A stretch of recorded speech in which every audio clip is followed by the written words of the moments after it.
28, creo. Marcos 13. Marcos 13, leemos del 28 al final, hasta el 37. Nos quedamos en el versículo 28. ¿Amén? Amén. ¿Lo tenemos? Amén. Dice la palabra del Señor así: de la higuera aprended la parábola. Cuando ya su rama está tierna y brotan las hojas, sabéis que el verano está cerca. Así también vosotros, cuando veáis que suceden estas cosas, conoced que está cerca, a las puertas. De cierto os digo, que no pasará esta generación hasta que todo esto acontezca. El cielo y la tierra pasarán, pero mis palabras no pasarán. Pero de aquel día y de la hora nadie sabe, ni aun los ángeles que están en el cielo, ni el Hijo, sino el Padre. Mirad, velad y orad, porque no sabéis cuándo será el tiempo. Es como el hombre que yéndose lejos dejó su casa y dio autoridad a sus siervos y a cada uno sobre su obra, y al portero mandó que velase. Velad pues, porque no sabéis cuándo vendrá el Señor de la casa, si al anochecer, o a la medianoche, o al canto del gallo, o a la mañana, para que cuando venga, de repente, no os halle durmiendo. Y lo que a vosotros digo, a todos lo digo, velad. Amén. Amén. Aleluya. Amén. Vaya porción de las Escrituras, Vaya versículos encontramos por ahí en medio, tan interesantes. En el sermón anterior, titulado, ¿se acuerdan de que estuvimos hablando en cuanto al sermón de Marcos? La venida del Hijo del Hombre. Amén. Estuvimos hablando, entre otras cosas, sobre algunos aspectos concernientes a los acontecimientos previos a la segunda venida. En esa escala de sucesos consecuentes, intentando darle de alguna manera un tipo de orden cronológico a esos acontecimientos para poder ubicarnos en cada lugar y en cada momento. Y estuvimos hablando de los acontecimientos previos a la venida del Hijo del Hombre, y también estuvimos hablando de aspectos relacionados con su venida en sí. En el día de hoy vamos a pasar por este último punto de nuestro bosquejo general. ¿Se acuerdan que hicimos un bosquejo general de Marcos 13? Y este punto de hoy, el último, lo titulamos Acerca de los tiempos. Acerca de los tiempos. Pasando por todos estos versos, intentaremos sacar algunas verdades importantes y aclarar algunas incógnitas que nos arrojan estos versículos de una forma muy rápida, muy general y muy por encima, como estamos acostumbrados en nuestros cultos de exposición bíblica. La particularidad, y esto es lo primero que tenemos que entender, que tienen estos 9 versículos que nos restan, más allá de su contenido, que en breve intentaremos analizar, es que son no solo la conclusión del capítulo 13, sino también la conclusión de la respuesta amplia de nuestro Señor Jesucristo a las preguntas de los discípulos. O sea, estos últimos versículos son la conclusión del capítulo y la conclusión del discurso extenso de Jesús en consecuencia a las preguntas que sus discípulos les hicieron. Por tanto, el tono que tenemos que poner y tenemos que tener en nuestra mente para ubicarnos en el contexto tiene que estar en un contexto de palabras finales, de palabras concluyentes, y que el Señor quiso utilizar para dar conclusión, valga la redundancia, a este su discurso. ¿Me siguen? Amén. Y estas palabras finales de nuestro Señor Jesús comienzan de la siguiente manera, versículos 28 y 29. De la higuera aprended la parábola. Cuando ya su rama está tierna, brotan las hojas, sabéis que el verano está cerca. Así también vosotros, cuando veáis que suceden estas cosas, conoced que está cerca, a las puertas.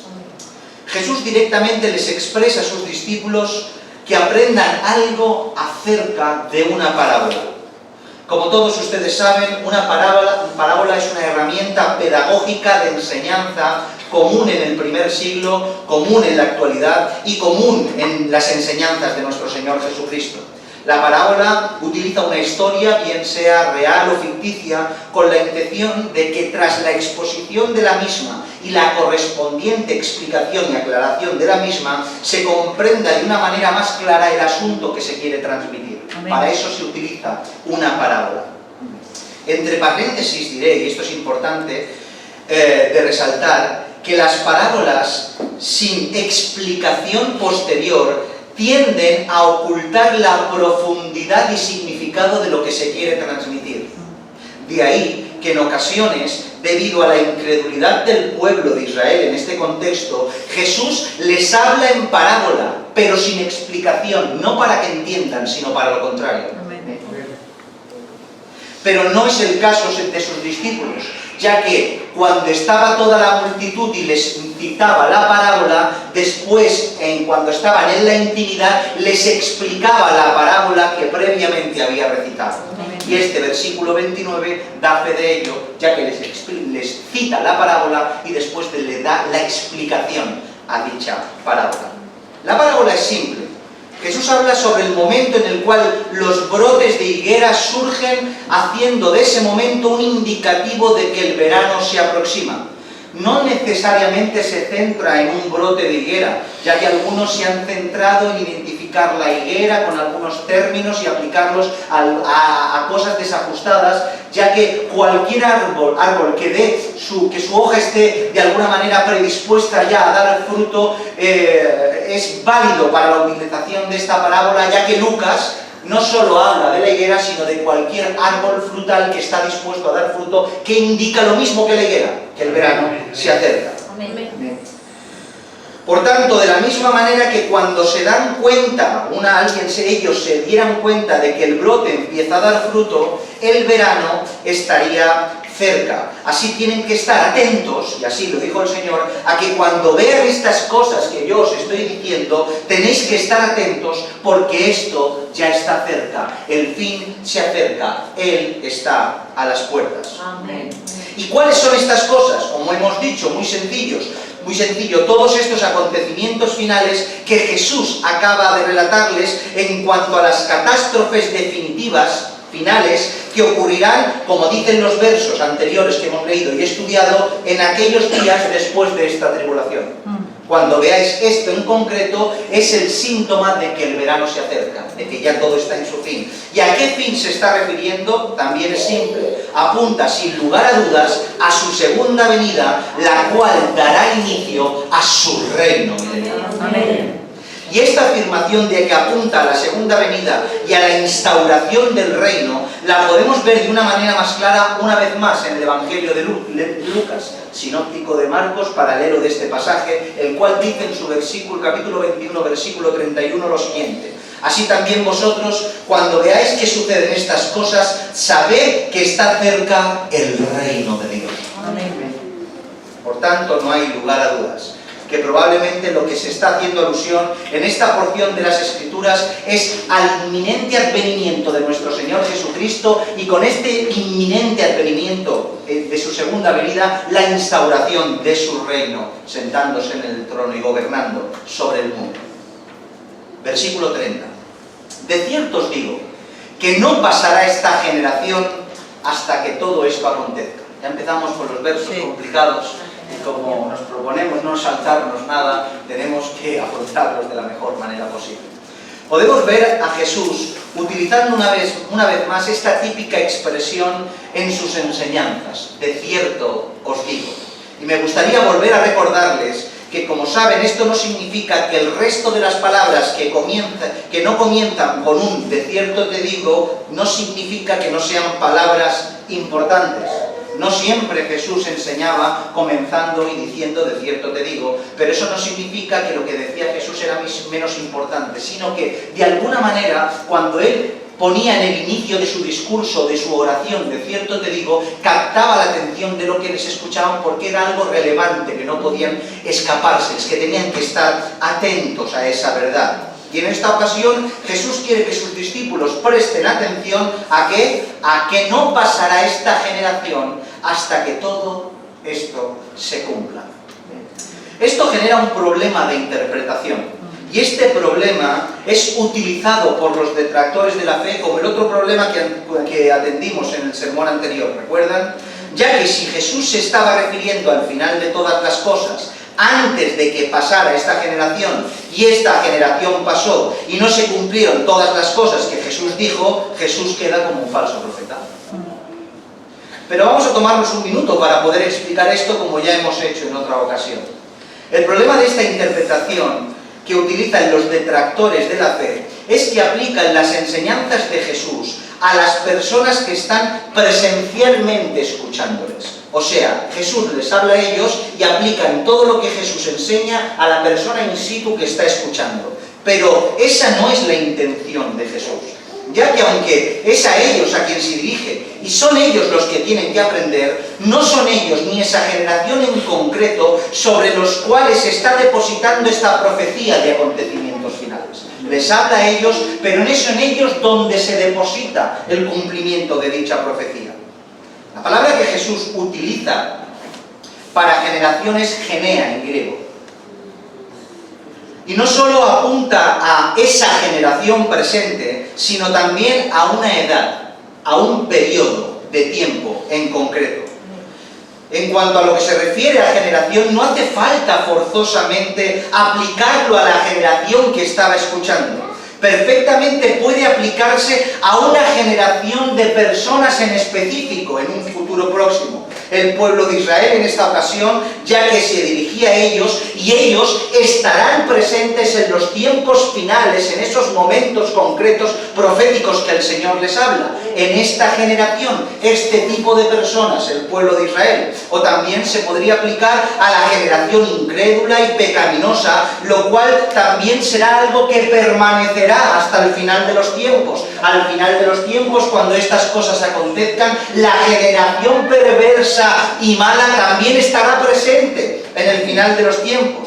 Por otro lado, como hemos dicho, generación también se refiere a tiempo y a edad. Así pues, no pasará esta edad o tu generación, bien se puede referir a la totalidad del periodo de tiempo que abarca desde la resurrección de Jesús hasta la segunda venida del Señor. Por tanto, generación no solo significa una generación de edad de una persona, 40, 50, 80, 100 años, sino un periodo de tiempo que marca una edad en concreto, que parte desde la resurrección de Jesús y su ascensión hasta su segunda venida en gloria, que marca una edad completa, y las Escrituras nos lo enseñan y lo podríamos profundizar, pero no es el caso.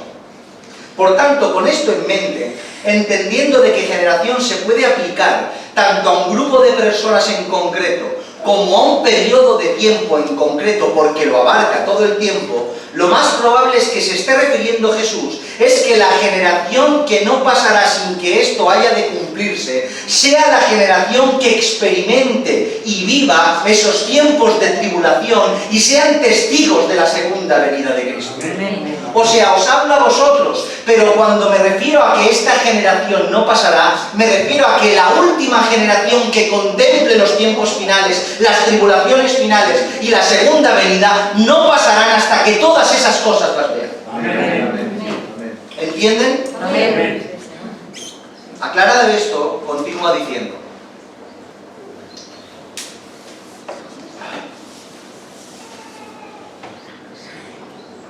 el cielo y la tierra pasarán, pero mis palabras no pasarán. Amén. Yo hubiera dicho un amén más fuerte. Amén. Esta expresión de nuestro Señor Jesús la encontramos de continuo en las Escrituras. Aquí en esta ocasión en Marcos 13, 31 y en sus paralelos.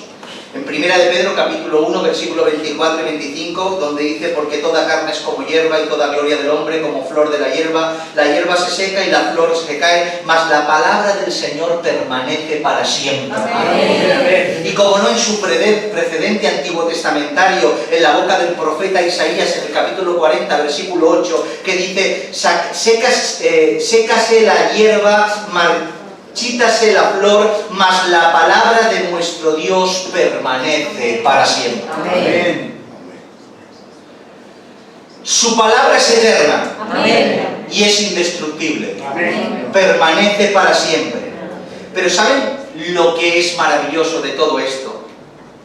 no es que solo la palabra del Señor es la que permanece para siempre, sino que produce en aquel que la cumple que permanezca para siempre. Amén.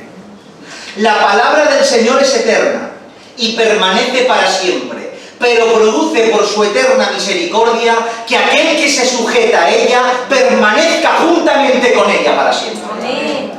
Por eso dice la Escritura en Juan capítulo 2, versículos 16 y 17, porque todo lo que hay en el mundo, los deseos de la carne, los deseos de los ojos y la vanagloria de la vida, no proviene del Padre, sino del mundo. Y el mundo pasa, y sus deseos, pero el que hace la voluntad de Dios permanece para siempre. Aleluya. ¿Y cuál es la voluntad de Dios sino su palabra? Por tanto, el Señor nos otorga la vigencia eterna por el cumplimiento de su palabra a permanecer con Él para toda la eternidad. Mis hermanos, vivimos en tiempos en los cuales el sentimiento es el que rige el corazón de los hombres, mientras que la palabra del Señor queda olvidada y solo se usa para nuestra conveniencia. Deseamos, seguimos, decidimos en base a nuestro criterio subjetivo, abandonando los criterios objetivos de la palabra. Pero se nos ha enseñado que la palabra es luz y lumbrera en nuestro camino, precisamente porque anulando lo que deseamos, anulando lo que sentimos, nos sometemos a lo escrito, aunque lo escrito nos sesgue la carne. Amén. Nos sujetamos a la voz de Dios en las Escrituras, aunque la voz de las Escrituras vaya en contra de todo lo que deseo. Aunque aniquile toda mi voluntad y aunque me deje desalmado sin nada, porque es de la única manera de que la palabra se haga eterna en mí. Amén. Por medio del cumplimiento de la misma, porque dice la Escritura en Romanos capítulo 2, verso 13, porque no son los oidores de la ley los justos ante Dios, sino los hacedores de la ley serán justificados. Amén. Sabemos que somos salvos por gracia mediante la fe, y esto no es un don de nosotros, sino de Dios, pero la fe sabemos que no solo es creer, sino obrar en consecuencia. Por tanto, cuando quitamos la ecuación de su ley de nuestro diario vivir, de la toma de nuestras decisiones, de nuestra forma de celebrar, de nuestra forma de hacer, de nuestra forma de actuar, nos alejamos de la voluntad de Dios, presentándole una fe muerta que no sirve para nada. Amén. Porque la palabra que es eterna, que provoca eternidad en nosotros, es la palabra que se estudia, que se comprende y se obedece. Amén. No la palabra que solo se recita cuando me conviene. Pues esa exhortación común en las Escrituras que hace alusión a la palabra de Dios es comparada en esta ocasión con el cielo y la tierra. Mis hermanos, si quisiéramos hablar de algo como de un fundamento inamovible, creo que el cielo y la tierra son el fundamento más apropiado para poner como ejemplo, porque ¿qué hay con más fundamento y solidez que el suelo que pisamos y el cielo que está encima de nosotros? Es el fundamento más claro que existe.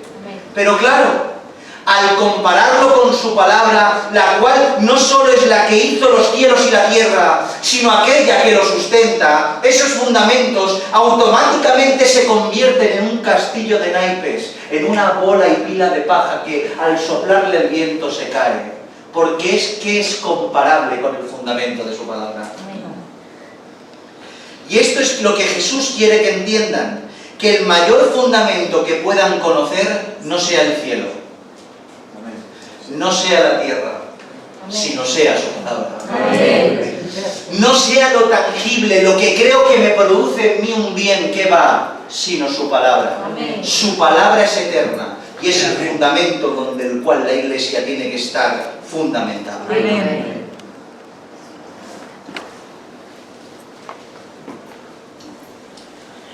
Y eso es lo que quiere que entienda nuestro Señor Jesucristo, que el mayor fundamento que puedan conocer sea eso. La tierra y el cielo pasarán, ya no existirán más, ya que conocemos por las Escrituras que será purificada por fuego al final de los tiempos. No es que dejen de existir en un sentido que ya no habrá más cielo ni habrá más tierra, sino que habrá un cielo nuevo y una tierra nueva. Pero aunque en nuestra eternidad pasemos viviendo en un cielo nuevo y en una tierra nueva, habrá algo que no será nuevo. Cielo nuevo, tierra nueva, cuerpo nuevo, pero palabra antigua. Amén. Porque su palabra no deja de ser. No tiene caducidad. Tiene lugar en la eternidad. Porque lo que hoy leemos aquí tomará una dimensión extensa allá, gracias a nuestro cuerpo regenerado y al pastor de los pastores que nos enseña. Amén. ¡Qué culto, mis hermanos! Amén. ¡Qué sermón expositivo nos da el Señor! Sentados todos ahí con un cuerpo glorificado, sin la carne que nos moleste y el Señor predicándonos. ¿Pero qué? Quiero llegar. Amén. Quiero llegar ahí. Por tanto, mis hermanos, esto no son palabras de Jesús para que los discípulos conocieran que después del cielo y la tierra su palabra continuaría solamente, sino que entiendan que su palabra es tan fundamental y necesaria en el presente como el cielo y la tierra que pisan. Notan el énfasis de Jesús a entender: el cielo y la tierra pasarán, pero mi palabra permanecerá. No es una frase hecha, no es un eslogan para poner en una camiseta, es una enseñanza doctrinal brutal. Amén. Tu palabra es todo, su palabra. Amén. Eso es lo que quiere decir. Versículo 32. ¿Seguimos? Amén. Pero de aquel día y la hora nadie sabe, ni aun los ángeles que están en el cielo, ni el Hijo del Hombre, sino el Padre. ¿Quién no quisiera saltarse estos versos?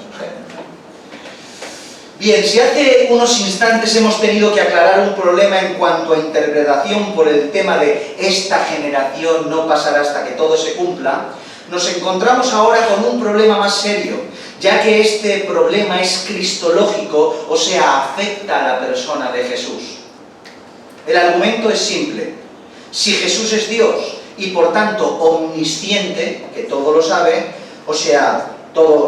que todo lo sabe, ¿cómo es posible que no conozca el momento de su venida? Si Jesús es Dios y es omnisciente y todo lo sabe, ¿cómo es posible que no conozca el momento de su venida? Vayamos por partes y despacio. Lo primero que tenemos que decir es que esto no está basado en algo que no sea cierto. ¿Estamos aquí? Amén. Esto no está basado en un error bíblico o en una mala traducción o algo semejante. Jesús, según las Escrituras, no conocía ni el día ni la hora de su venida, ya que esa información solo estaba reservada para el Padre Celestial. Ni los ángeles ni el Hijo conocían el momento de la segunda venida. Pero la cuestión es la siguiente: que no conociera dicha información atenta contra su divinidad y es un argumento para decir que no es Dios ni comparte una naturaleza con el Padre. Yo les adelanto, en absoluto. Y para ir directos a la cuestión, leeremos un texto que encontramos en su contenido casi toda la respuesta o la respuesta total. Filipenses capítulo 2, versos del 5 al 11, dice así: haya pues en vosotros este sentir que hubo también en Cristo Jesús, el cual siendo en forma de Dios no estimó ser igual a Dios como cosa a que aferrarse, sino que se despojó a sí mismo tomando forma de siervo, hecho semejante a los hombres, y estando en la condición de hombre se humilló a sí mismo, haciéndose obediente hasta la muerte y muerte de cruz, por lo cual Dios también lo exaltó hasta lo sumo y le dio un nombre que es sobre todo nombre, para que en el nombre de Jesús se doble toda rodilla de los que están en los cielos y en la tierra y debajo de la tierra, y toda lengua confiese que Jesucristo es el Señor, para gloria de Dios Padre. Amén. Amén. Esta porción de las Escrituras, como ustedes saben, nos arroja muchas verdades, entre las cuales las más significativas o a resaltar están que Jesús, siendo Dios, por el puro afecto de su voluntad se despojó a sí mismo, tomando forma de siervo, haciéndose semejante a los hombres. Que en esta condición hizo posible que pudiera morir en la cruz del Calvario para la expiación de nuestros pecados, y que después de su ardua y dificultosa labor, el Dios el Padre lo exaltó hasta lo sumo. Pero que el Verbo se hiciera carne no implica el abandono de su naturaleza, ya que Él nunca prescindió de ella a la hora de despojarse. Algunos sostienen que en el momento del despojamiento, tiene que ver con despojarse de su naturaleza y atributos, pero nada más lejos de la verdad, porque eso es imposible para Dios. Sino que se sujetó a la condición de hombre, revistiendo su naturaleza divina de humanidad, en hipóstasis en la persona divina del Hijo de Dios. Dos naturalezas en la persona divina del Hijo de Dios, Dios hombre. Y eso conlleva ciertas limitaciones voluntarias a la condición de hombre y siervo sufriente, pero nunca al abandono de su esencialidad. Amén. Me revisto de humanidad, me condiciono con ella, pero jamás pierdo mi naturaleza. Aunque era capaz de ver lo que ocurría en otros lugares y nunca dejó desde su naturaleza tener el atributo de la omnipresencia y de la omnisciencia y la omnipotencia, tenía que tomar caminos, tenía que tomar senderos, tenía que tomar botes para cruzar los lagos, para poder trasladarse del punto A al punto B, para poder predicar el Evangelio. Aunque de él emanaba el maná, el pan de vida, necesitaba comer para sustentarse, porque si no su cuerpo se debilitaba. Aunque es la fuerza inquebrantable y nada podía moverlo, tenía que apartarse después de servir al Señor durante todo el día, en la intimidad de su habitación o en la intimidad de las montañas y de la noche, a pedirle fuerza a su Padre Celestial para que al día siguiente pudiera seguir sirviendo.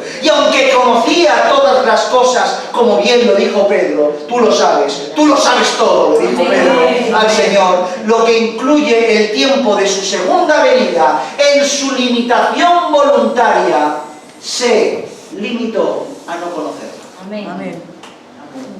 En su aceptación voluntaria en cuanto a revestirse de humanidad, se condicionó a la limitación humana porque fue hombre. Amén. Y en esa condición de hombre no conocía el día de su venida. Amén. Así es. Pero todo esto, mis hermanos, solo se limitó en el momento de la encarnación, ya que desde su resurrección, aunque su cuerpo regenerado se mantiene, su naturaleza ya no está condicionada a las limitaciones de la humanidad. Sigue siendo el mismo, pero no limitado. Por eso leemos lo siguiente. Por un lado, que el conocimiento de su venida solo está en la potestad del Padre. Hechos capítulo 1, verso 7. Y les dijo, no os toca a vosotros saber los tiempos y las sazones que el Padre puso en su sola potestad. Pero después de resucitar, dice la Escritura lo siguiente en cuanto a la condición de Cristo. Mateo 28, 18. Y Jesús se acercó y les habló diciendo, toda potestad me es dada en el cielo y en la tierra. Amén. Amén. ¿Notan? Toda la potestad estaba en el Padre en cuanto al conocimiento de su venida. Nuestro Señor Jesucristo se limita por el revestimiento de su humanidad, pero a la hora de su resurrección en gloria, como toda potestad que estaba en el Padre le fue concedida al Hijo, el Hijo vuelve a la condición preencarnación, sabiendo todo lo que sabía. Amén. Amén. Por tanto, la exaltación de Jesús tras su resurrección deja de condicionarlo a su naturaleza humana, desinhibiendo por completo todo uso facultativo de lo que por naturaleza y en esencia es, igual a Dios, igual al Padre, consustancial con Él. ¿Entienden? ¿Han entendido un poquito todo esto? Amén. ¿Hemos encontrado respuesta? Pero aclarado esto, lo que en realidad nos es práctico de esta enseñanza es lo siguiente, porque esto es una aclaración necesaria. No podemos pasar por este verso y no hablar 5 minutos de ello. Pero lo que nos es práctico de esta enseñanza es lo siguiente. Piensen en esto.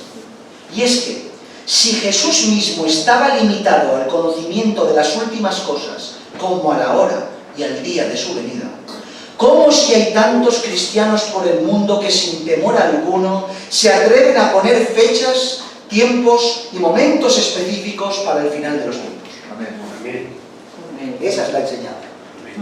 La enseñanza es, si el Cordero estaba limitado a saberlo, ¿qué hacen algunos cristianos poniendo fechas, vaticinando momentos y señalando acontecimientos como que mañana todo termina? A lo largo de la historia, el estudio de la escatología, el estudio del libro de Apocalipsis, los tiempos finales, ha llevado a muchos a perder la cabeza, ya que no han entendido los porqués y los propósitos de dicha revelación. Como ya hemos mencionado, muchos viven obsesionados con los tiempos, obsesionados con las señales, con observar cada tratado de paz, en cada conflicto bélico, en cada acontecimiento catastrófico, las marcas que según ellos vaticinan el fin del mundo inmediatamente. Ya en el siglo XIX los adventistas predijeron el final para el 1843 y luego el 1844. Los testigos de Jehová predijeron el fin del mundo en el 1874, en el 914, en 1915, en el 925 y el 975. En el siglo XX los niños de Dios lo predijeron para el 1993, la misión de Ramá para 1975 y después para el 2000, la Iglesia Universal de Dios para el 36, el 47, el 72, el 75, el orden del templo solar para el 93 y el 94, y así una interminable serie de vaticinios apocalípticos a finales del siglo XX y a inicios del siglo XXI que quedaban en agua de borrajas porque no tenían sentido. No pasó, pero es que tampoco podían hacerlo. Pero mis hermanos, sin irnos a esos extremos de poner una fecha exacta de una manera más sutil y comedida, hoy sin darnos quizá cuenta, utilizamos los púlpitos de muchas de nuestras iglesias para aventurarnos a predicciones y afirmaciones del final de los tiempos, cosa que no nos es permitido hacer. Una cosa es hacer como el Señor Jesús, llevar al pueblo a que abra los ojos por todo lo que sucede, pero otra cosa es decir que ya mañana está aquí, poniendo en inminencia y haciendo que la Iglesia cambie de dirección y rumbo por los vaticinios que no nos corresponde hacer. Abiertos los ojos, pero no cambiar de dirección porque no tenemos orden. Ya que a nosotros no nos es permitido saberlo todo, sino solo aquello que nos es revelado y sirve para nuestra santificación hasta que se cumplan todas las cosas y estemos una eternidad con el Padre. Que no tienes que saberlo todo. Dice 1 Corintios capítulo 13, verso 12, ahora vemos por espejo, oscuramente, mas entonces veremos cara a cara. Ahora conozco en parte, pero entonces conoceré como fui conocido. Amén. Deuteronomio 29. Las cosas secretas pertenecen al Señor nuestro Dios, mas las reveladas son para nosotros y para nuestros hijos para siempre, para que cumplamos todas las palabras de su ley. Amén. 1 Corintios capítulo 4, verso 6. Pero esto, hermanos, lo he presentado como ejemplo a mí y a Apolos por amor a vosotros, para que en nosotros aprendáis a no pensar más de lo que está escrito, no sea que por causa de uno os envanezcáis unos a otros. La humildad la da la palabra. El envanecimiento lo dan los inventos. Porque los inventos están sujetos a la subjetividad del individuo. La palabra está sujeta a la voluntad del Padre. Yo me puedo envanecer si traigo algo nuevo, soy yo, es mío, te lo traigo yo, pero el envanecimiento queda en nada cuando no te traigo algo mío, te traigo algo de él. Amén. ¿Cómo me voy a envanecer si no es mío, si es suyo? Amén. ¿Entienden esta verdad? Amén.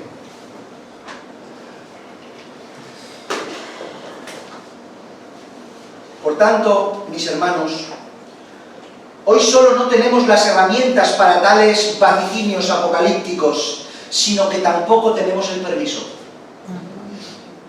Permítanme un verso que si lo recordamos cada vez que nos venga la tentación de pensar más de lo que está escrito, nos regrese al lugar que nos corresponde.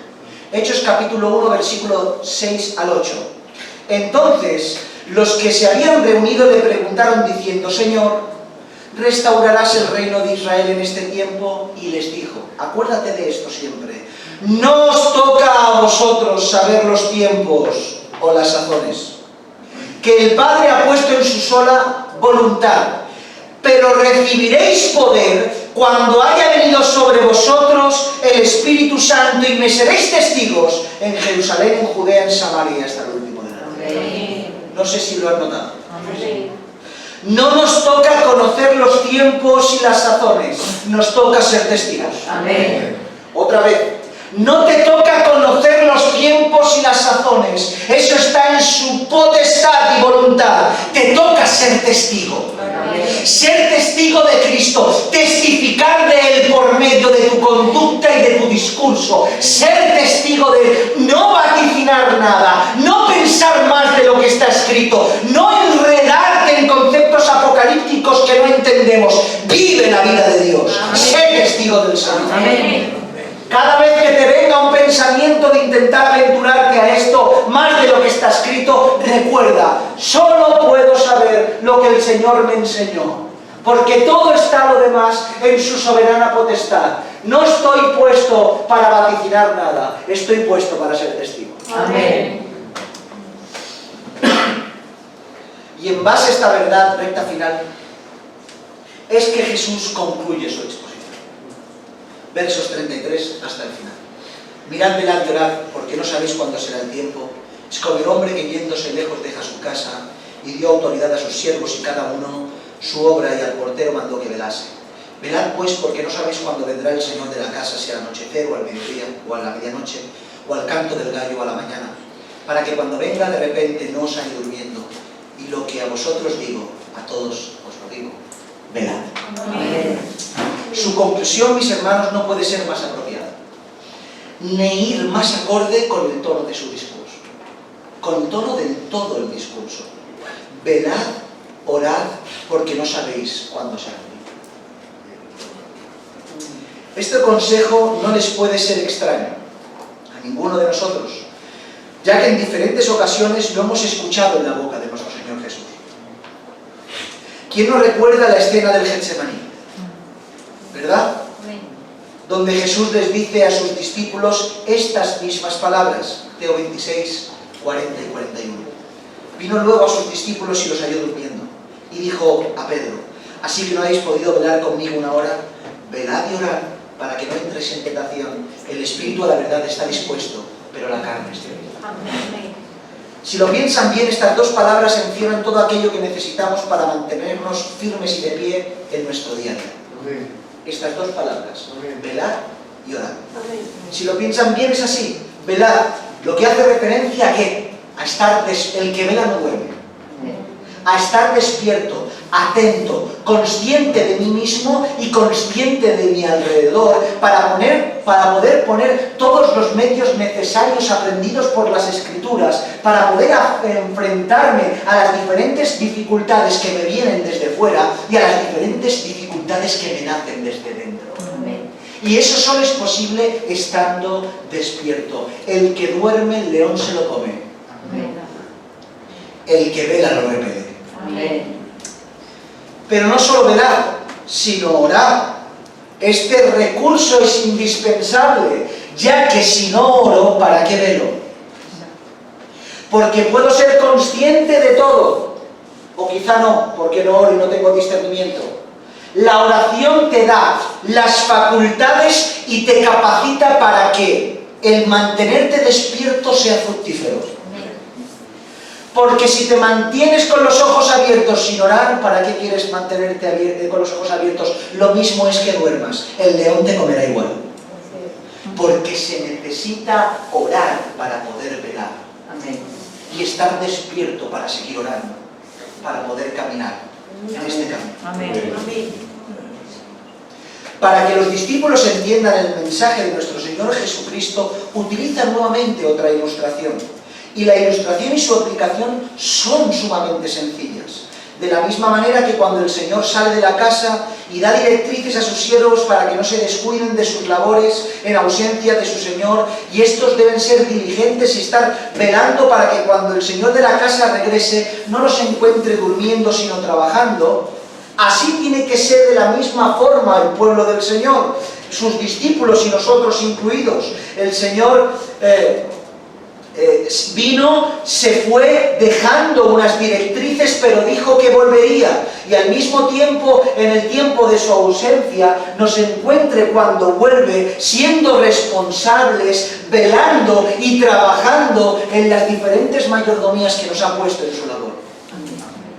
Esta idea de esperar la venida del Señor, creyendo que puede venir en cualquier momento y que no nos sorprenda durmiendo sino trabajando, es una idea recurrente en las enseñanzas de las Escrituras. ¿Se acuerdan de las 10 vírgenes, unas insensatas y otras prudentes, que tenían que tener aceite en sus lámparas y 5 de ellas no tenían? Le pidieron a las otras y le dijeron: no te puedo dar porque si no me quedo sin aceite. Y cuando fueron a comprar aceite, al volver ya había terminado todo, no les dio tiempo a entrar.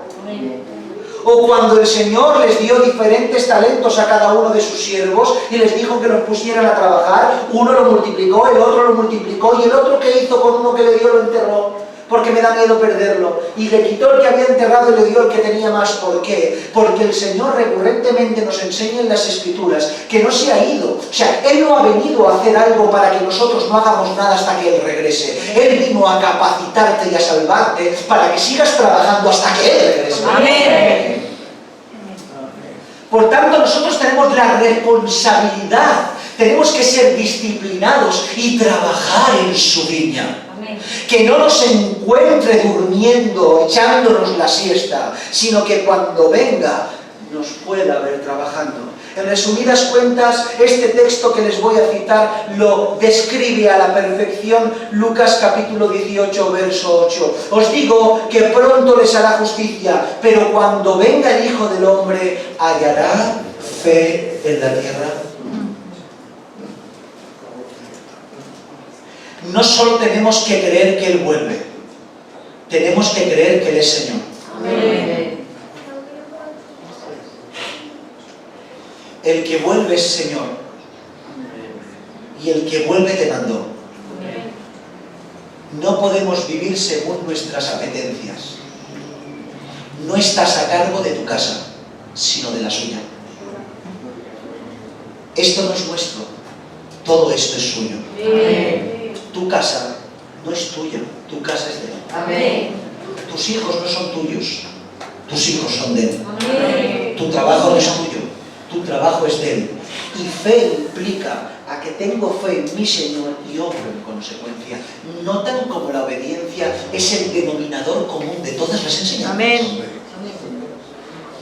Vivir en obediencia, guardando los mandamientos que el Señor te da. Por eso procuramos en este lugar aferrarnos a su palabra y a no intentar apartarnos de nada de lo que dice, porque entiendo que es la única manera de servirle. Amén. Es completamente evidente, y ya me estoy alargando demasiado, que el propósito del discurso, confirmado por el énfasis de esta conclusión, tiene que ver y estar rodeado de este principio. Velar, tener cuidado, que nadie os engañe. ¿Hacen memoria de todos los sermones? Amén. Observen que en un mismo capítulo y dentro de un mismo discurso, no solo el tono del contexto, sino explícitamente en 4 diferentes ocasiones repite lo mismo, en el mismo discurso y en el mismo capítulo 13. Versículo 5, mirad que nadie os engañe. Versículo 9, pero mirad por vosotros mismos. Versículo 23, mas vosotros mirad, os lo he dicho todo antes. Versículo 33, mirad, velad y orad, porque no sabéis cuándo será el tiempo. Es un indicativo del propósito del discurso, ¿verdad? Mis hermanos, el equilibrio que presenta nuestro Señor Jesucristo en este discurso es abrumador. Cómo trae de los extremos al centro de una manera preciosa y maravillosa. Porque era necesario, porque la tendencia siempre es irse hacia un lado. Y el Señor los trae al centro. Siempre era esa la tendencia. ¿Se acuerdan lo que dice Lucas 17, 26? En cuanto a lo que dice de los antediluvianos, solo tenían el presente, el tiempo presente. Como en los hijos de Noé, así también serán los días de la venida del hombre. Comían, bebían, se casaban y se daban en casamiento. Estaban solo pendientes del presente. O pendientes solo del futuro, como el apóstol Pablo exhorta a la iglesia de Tesalónica. Pero con respecto a la venida de nuestro Señor Jesucristo y nuestra reunión con Él, os rogamos, hermanos, que no os dejéis mover fácilmente de vuestro modo de pensar, ni os conturbéis ni por espíritu, ni por palabra, ni por carta, como si fuera nuestra, en el sentido de que el día del Señor está cerca. Nadie os engañe en ninguna manera, porque no vendrá sin que antes venga la apostasía y se manifieste el hombre de pecado y el hijo de perdición. ¿Notan? Unos centrados en el presente, otros centrados en el futuro, pero el Señor los trae al centro. Ya que en ningún momento les dice el Señor que quiten la vista del futuro, pero al mismo tiempo le dicen que tengan los ojos bien abiertos también en el presente. Mirar allí, pero mirar también aquí. Abrir los ojos a los tiempos, les dijo. Entender que cuando veáis todas estas cosas, el tiempo se acerca, pero que nadie os engañe. Aún no es el fin. En otras palabras, discernir el futuro para que vuestro presente sea firmado. Para que vuestro presente, por causa de que sabéis discernir el futuro, esté lleno de obediencia y de santidad. Para que observando la gloria bienaventurada de la segunda venida, aunque ésta la acompañe en catástrofes, hoy tú en el presente digas Maranatha. Amén. Y eso es lo que nos da el Señor, nos lo da todo. La enseñanza del hombre te lleva aquí, o aquí. El Señor todo lo trae delante de ti. Y te ayuda a entender que tienes que tener tus ojos en el futuro, pero también tus ojos en el presente. Amén. Mis hermanos, espero, sinceramente, que este primer encuentro que tenemos con principios escatológicos en esta congregación, porque no teníamos otra de tocar Marcos 13 y otros textos que vendrán más para adelante, haya sido fructífero y productivo para la congregación. Amén. Que hayamos aprendido y podamos volver sobre nuestros pasos de todo lo que hemos aprendido, matizando, aprendiendo, ensanchando o rectificando cualquier enseñanza que se necesite rectificar. Pero que la Iglesia tenga solicitud de la enseñanza que procede del Señor, para poder saber todas estas cosas, porque todas estas cosas son importantes. Amén. Velad, casa de David.